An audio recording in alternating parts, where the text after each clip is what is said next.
Confucius, the wise old Chinese sage, once was asked what was most necessary to reform the world. And he said to give an exact definition of things. Now, how right he was is evident in the way, for example, the Soviets use peace, when they mean being subject, of course, to the Soviets. Freedom, they have a different meaning to freedom. They mean by that subjection to a Soviet dictator. And there's also another word that is used in modern language which does not really express the fact, and that is an inferiority complex.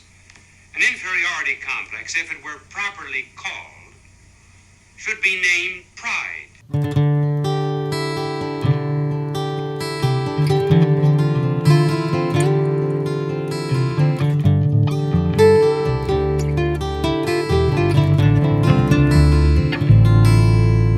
Travel along, Catholic pilgrims, for 1 year as we learn from Venerable Fulton Sheen, one of the greatest Catholic teachers in modern times.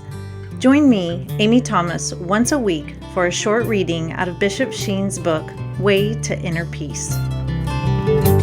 Hello, Catholic pilgrims, and welcome to week 33. This week's topic is called The Right Drive for Superiority.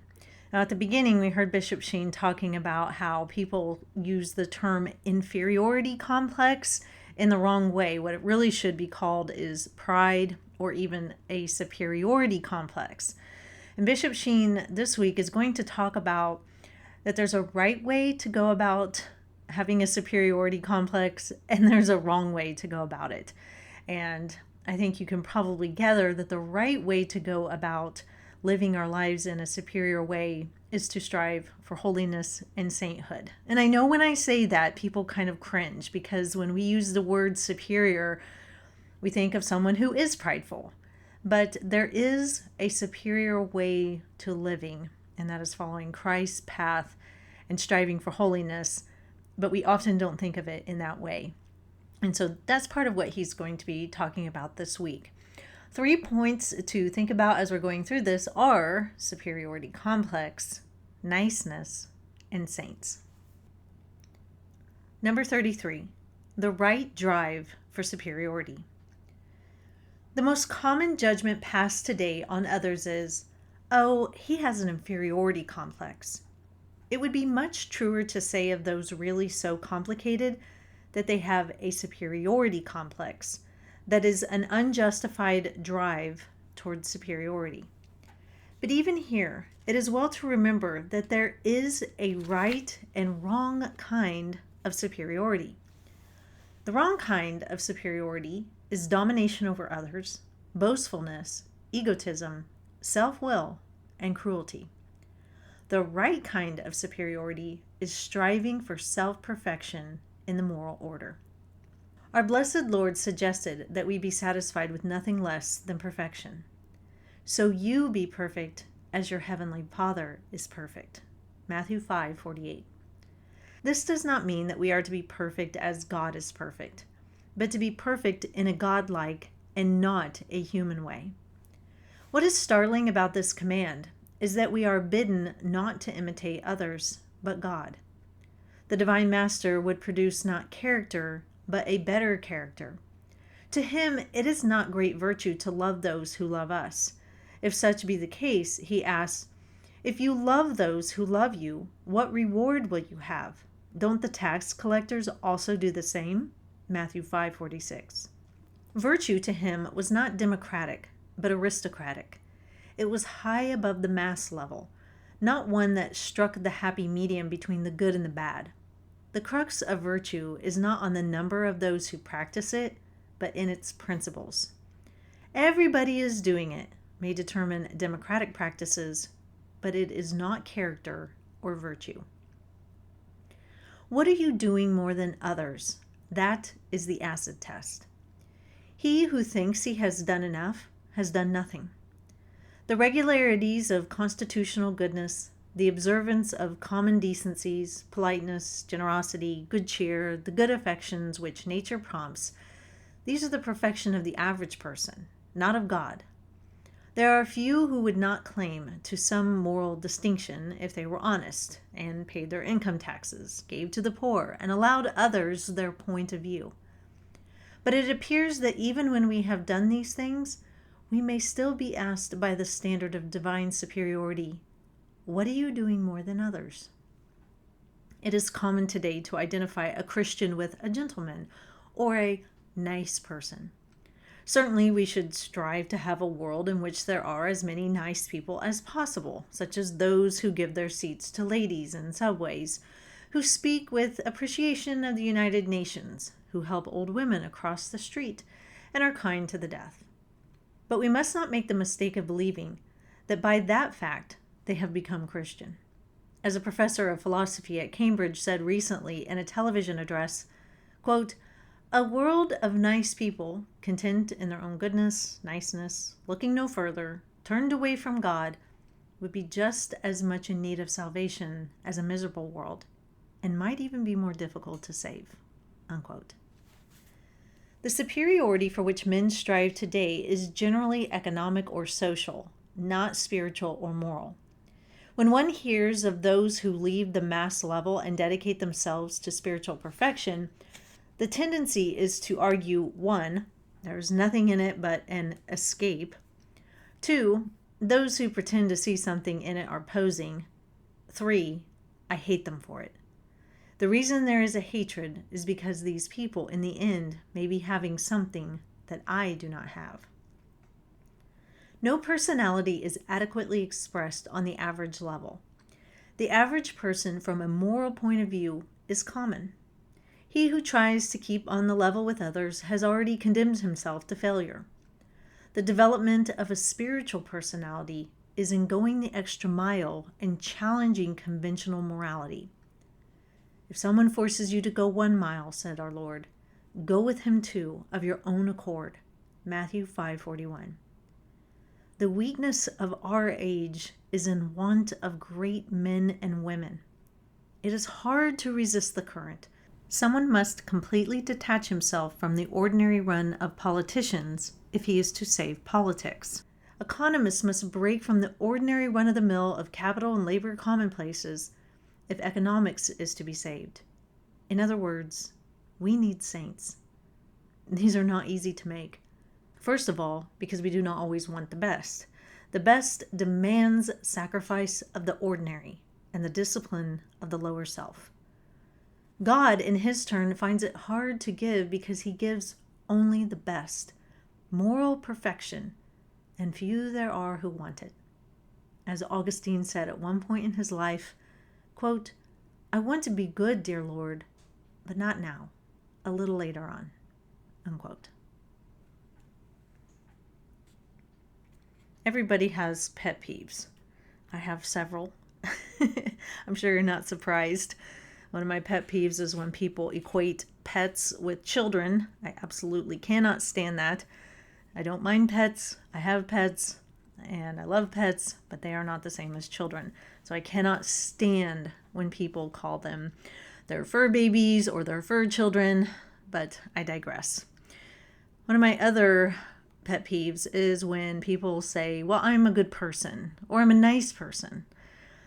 And you might think it's funny that I would be bothered by that, but the reason that I'm bothered by it is because it just seems so bland and mediocre, and nobody can ever really define what that means.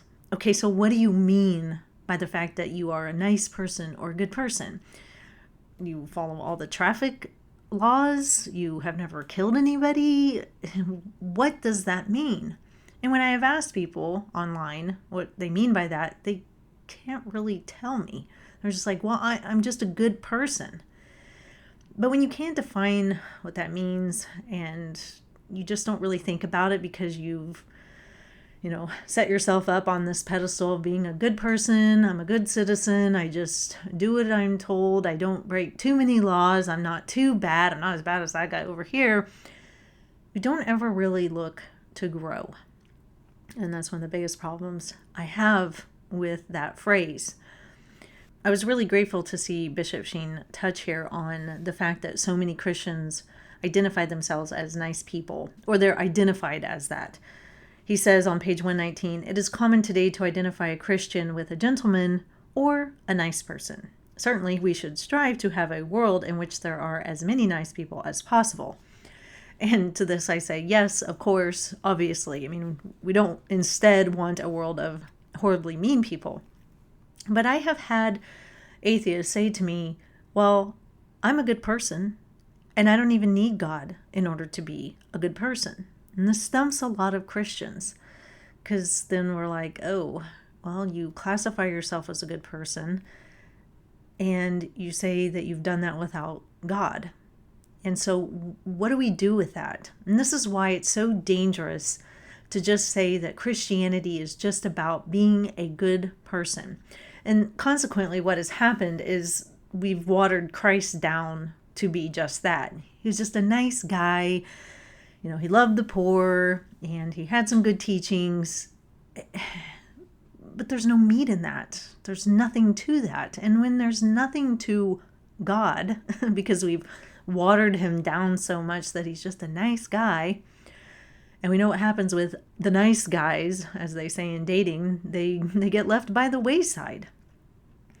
And the reason is because there's just nothing there to sustain us, really. And I'm not saying you should date bad, horrible people, but the idea is that you're just nice and that's it. That's all that there is to your personality. But we need more, especially when we're talking about Christ. And Christ calls us to something more. He calls us to live a virtuous life. He calls us to live a life of moral perfection. And that's not easy. That's hard.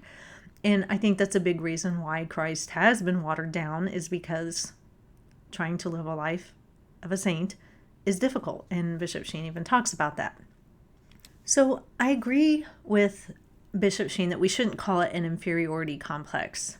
We should call it a superiority complex when talking about people who seem to be hyper-focused on themselves. Definitely a pride issue. And it really seems that we have a superiority complex running rampant through our culture. But there's something very interesting going on. So at the one time, we have this superiority complex going on. So many people are hyper-focused on themselves. You can't tell them anything about themselves. You can't call out any sins. Don't judge me. Don't judge me. It just goes on and on and on. I'm perfect just the way I am. So there's this superiority complex where everybody is fighting to have their will pressed upon others. People are burdened with the wills of other people, and nobody cares. But at the same time, there's this mediocrity that is running through our culture too. So this is why I say it's interesting. So many of us have this superiority complex. We only think of ourselves. We're perfect just the way we are. We want our will. Nobody can tell us that we're doing anything wrong. You know, we saw this during COVID. COVID tended to strike in a deadly way people who were overweight and out of shape, and the elderly as well. But you weren't allowed to say that to anybody. Doctors weren't allowed to say, you know, you may need to lose some weight. Let's exercise, because we know that COVID is more deadly for those who are overweight. That was considered body shaming. And the thing is like, I'm trying to help you live by telling you something that you may not like to hear. But it's the truth, and you need to hear it in order to make yourself more healthy. But we're living in this culture now where I cannot hear anything bad about myself. So when you tell me that I might need to lose weight in order to possibly save my life, I'm going to stick my fingers in my ears and, you know, accuse you of body shaming and being mean. And I won't listen to anything you have to say, because I'm perfect. I'm perfect just the way that I am. We also see this with sexual sins. And we're not allowed to tell anybody that their sexual sins are bad. Even if it has really bad consequences, you know, we're not supposed to say anything. That's mean. That's limiting. That's being bigoted. It's just never ending list of labels that we give people if you try to call people out and try to guide them to a healthier way of living. We can't even see that sometimes constructive criticism is wildly beneficial for our lives, but because everybody has this superiority complex, we've told people no one's allowed to say anything bad about you or to call you out in any way. And so we just stick our fingers in our ears. But at the same time, like I said, there's this mediocrity running through our culture. And this is because when you think of yourself as, the greatest thing since sliced bread, and nobody can tell you otherwise, well, you're just not going to grow. You're just not going to grow at all. Because you're never going to self-reflect. You're never going to listen to any constructive criticism. You're going to constantly think that you're just fine the way you are. Hey, at least I'm a good person. And so you will live life in the mediocrity lane, which is really sad because you won't have the opportunity to reach your potential that Christ wants you to reach. On page 118, Bishop Sheen says, "Our blessed Lord suggested that we be satisfied with nothing less than perfection. So you be perfect as your heavenly Father is perfect. This does not mean that we are to be perfect as God is perfect, but to be perfect in a God-like and not a human way." So obviously we're not going to be perfect as God is perfect. We're not going to be all-knowing, all good, all powerful, all loving. We're not going to be love itself. We're not going to be existence itself. We're not going to be any of those things. But we can still try to be God-like, like he said, in a non-human way. And the way we go about doing that is trying to live our lives full of virtue. And to self-reflect on, am I living out the virtues? Is there a virtue that I particularly struggle with? How can I go about growing in that virtue? Do I need to pray about it? Do I need to seek spiritual guidance in that area? Do I need to find somebody in the Bible who struggled to live out that virtue and maybe see what went on in their life? There's a lot of different ways we can go about growing in a virtue. Usually God will give us a test and we can either try to live out that virtue or not, but there are a lot of ways to grow in virtue. And that's how we go from being in the mediocrity lane into a lane of holiness and to really become who God created us to be. Now, a lot of people will see this as being, kind of prideful, but it's not. And God put us here on earth for a reason. And we can only really reach our potential if we strive to be like Christ. Now, like I said, we're never going to be perfect as Christ is perfect, and we're going to fail and we're going to mess up. But what has become a real danger is we've told people, yes, you're a sinner. Yes, you're not perfect. Jesus loves you just the way you are. All those things are true, but I feel like that kind of lets people off the hook. I've noticed over the years as I've had my presence on social media, there's this, how do I put it? There's this growing desire to see people not doing so well in their lives. Now, what do I mean by that? Well, let me give you an example. I've noticed, for example, a lot of mommy influencers, and they will videotape themselves and have their house an absolute mess, and they will look like an absolute mess, and they'll talk about how they've left their kids on their tablets all day long because they just needed me time. And tons and tons and tons of people in the comment section will say, "Oh, I really needed to hear this. Yes, we can't have perfection in our homes. Thank you for keeping it real. Thank you for, showing your life as it really is. We don't need to see the immaculate, perfect houses. I don't like to get ready in the morning, and it's so nice and refreshing to see someone who stays in their pajamas all day." I see all these types of comments. Now, to add to this, if there's a quote unquote mommy influencer who does seem to have it more together, like she gets up and gets dressed every day, her house is mostly clean, she's, talking about different things that she's doing with her kids, things look to be mostly going well, or at least together, she will get utterly attacked. All you're showing is your perfect life. Nobody really lives this way. This is not true to life. This is bad to show because it shames all of us moms out there who can't live up to this ideal.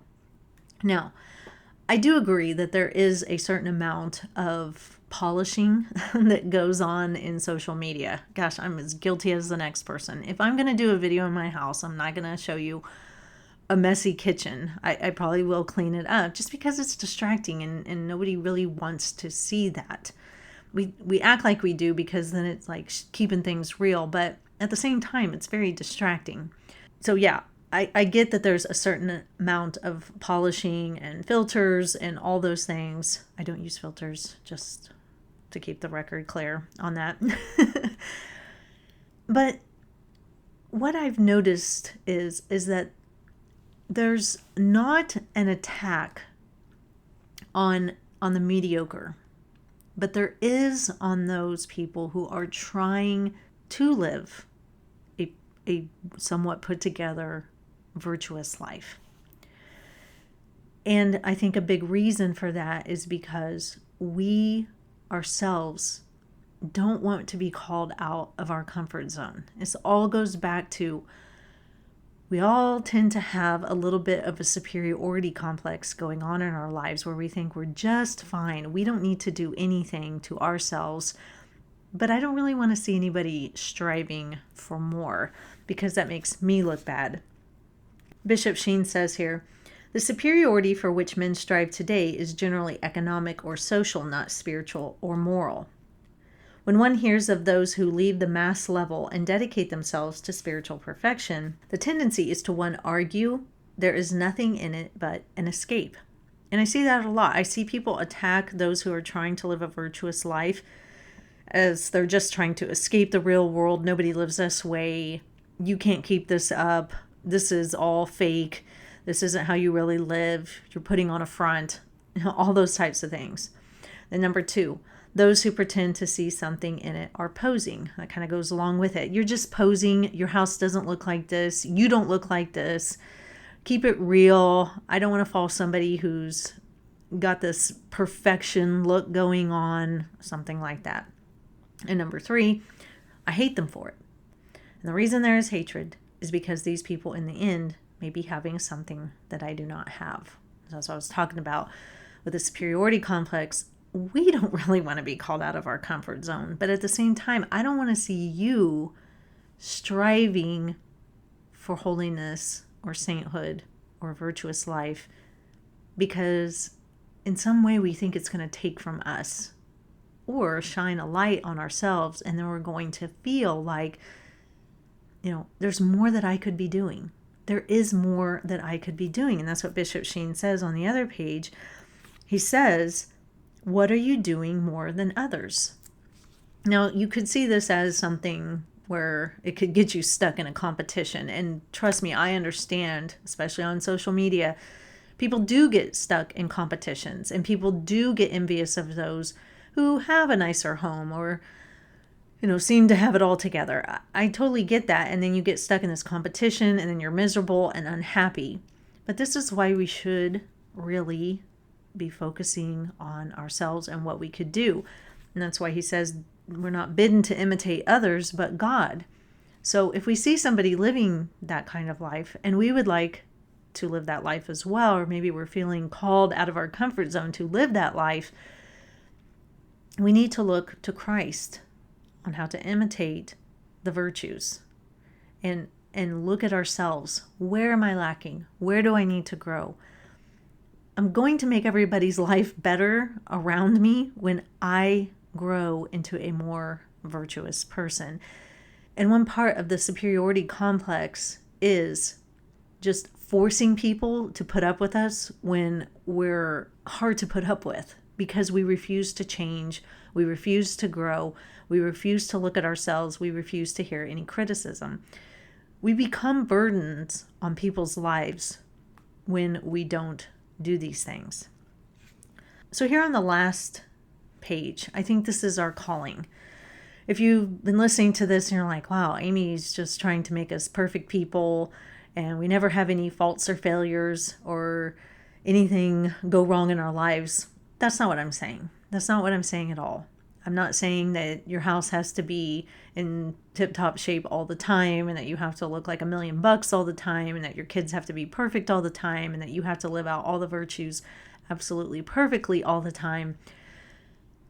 But Christ does call us to something more. He wants to give us only the best, and he says there are few who want it. We have to put aside our superiority complex and actually be willing to receive the best. He says here at the end, the weakness of our age is in want of great men and women, and it is hard to resist the current. In other words, we need saints. These are not easy to make. First of all, because we do not always want the best. The best demands sacrifice of the ordinary and the discipline of the lower self. God, in his turn, finds it hard to give because he gives only the best, moral perfection, and few there are who want it. As Augustine said at one point in his life, I want to be good, dear Lord, but not now, a little later on. And so we don't need just good people or nice people. We need great men and women. We need saints. And that will involve sacrifice, and that will involve a lot of discipline, but God will give you the best if you open yourself up to that. And that in turn will help you to give your best to those around you, at work, in your family, at church, in your neighborhood, everywhere. And that's what we need. I don't just need a nice person. I need a saint. We need saints around us because that's where real change happens. That is when things actually start to take a turn for the better, is when saints show up because God has transformed their life. So just keep that in mind for this week, Catholic pilgrims. I will see you back here for week 34. And until then, live the faith boldly and travel well.